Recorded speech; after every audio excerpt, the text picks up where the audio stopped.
Hello नमस्कार साथियों, कैसे हो आप सभी लोग। स्वागत है आप सभी का एक और नई वीडियो में।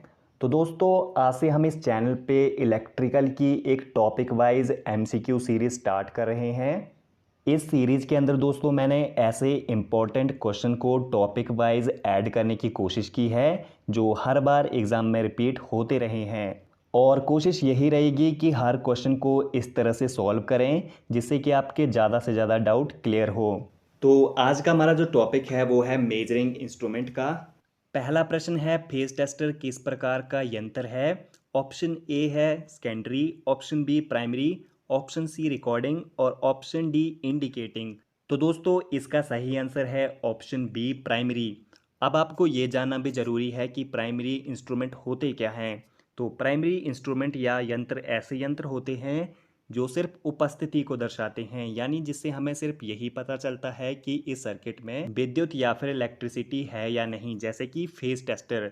और सेकेंडरी ऐसे इंस्ट्रूमेंट होते हैं जो उपस्थिति के साथ साथ उसकी राशि या फिर वैल्यू भी दर्शाते हैं, जैसे कि एम्पियर मीटर, वोल्ट मीटर।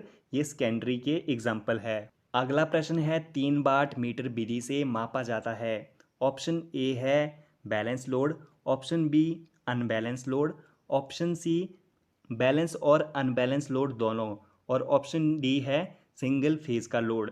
तो दोस्तों इसका सही ऑप्शन है ऑप्शन बी अनबैलेंस लोड। जो हमारी 3 वाट मीटर विधि होती है इसका हम यूज़ करते हैं सिर्फ अनबैलेंस लोड को मेजर करने के लिए, उसको मापने के लिए, ठीक है। और जो हमारा अनबैलेंस लोड होगा हमेशा ये स्टार में होगा, डेल्टा में कभी भी अनबैलेंस लोड नहीं होता है। अगला प्रश्न है, एक इंडक्शन मीटर माप सकता है। ऑप्शन ए है डीसी पर, ऑप्शन बी है एसी पर, ऑप्शन सी है एसी और डीसी दोनों, और ऑप्शन डी है इनमें से कोई नहीं।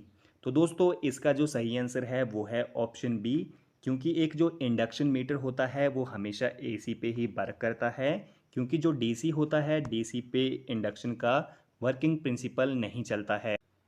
अगला प्रश्न है, ग्रेविटी कंट्रोल मापक यंत्र होते हैं। ऑप्शन ए है पैनल प्रकार के, ऑप्शन बी है पोर्टेबल यंत्र, और ऑप्शन डी है पैनल और पोर्टेबल दोनों, और ऑप्शन डी है इनमें से कोई भी नहीं। तो दोस्तों जो ग्रेविटी कंट्रोल होता है वो हमेशा पैनल में ही यूज़ होता है। पैनल ऐसे होते हैं जिन्हें सिर्फ हम एक स्थान पर रख के ही माप सकते हैं, और पोर्टेबल वो होते हैं जिन्हें हम एक स्थान से दूसरे स्थान पर ले जा सकते हैं। दोस्तों अगला प्रश्न है, पीएमएमसी मापक यंत्र मापन करते हैं। ऑप्शन ए है केबल डीसी पे, ऑप्शन बी है केबल एसी पे, ऑप्शन सी है एसी डीसी दोनों पे, और ऑप्शन डी है इनमें से कोई नहीं। तो दोस्तों जो एक परमानेंट मूविंग कॉइल मापक यंत्र होता है वो हमेशा सिर्फ डीसी पे ही काम करता है, क्योंकि आप सभी को पता होगा कि एसी की अपनी एक फ्रिक्वेंसी होती है, इसलिए इसे एसी पे इस्तेमाल नहीं करते हैं।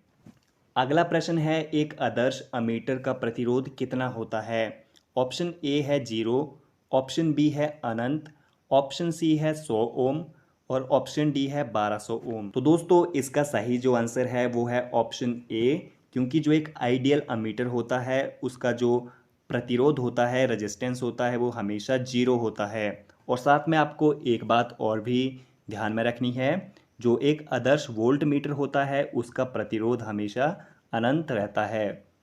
अमीटर का 0 और वोल्ट मीटर का अनंत होता है। अगला प्रश्न है दोस्तों, मैगर का उपयोग निम्न में से किसकी कंटिन्यूटी चेक करने के लिए नहीं किया जा सकता। ऑप्शन ए है conductor to conductor, option B है conductor to ground, option C है डीसी आर्मेचर वाइंडिंग, और ऑप्शन डी है कंडक्टर टू बॉडी।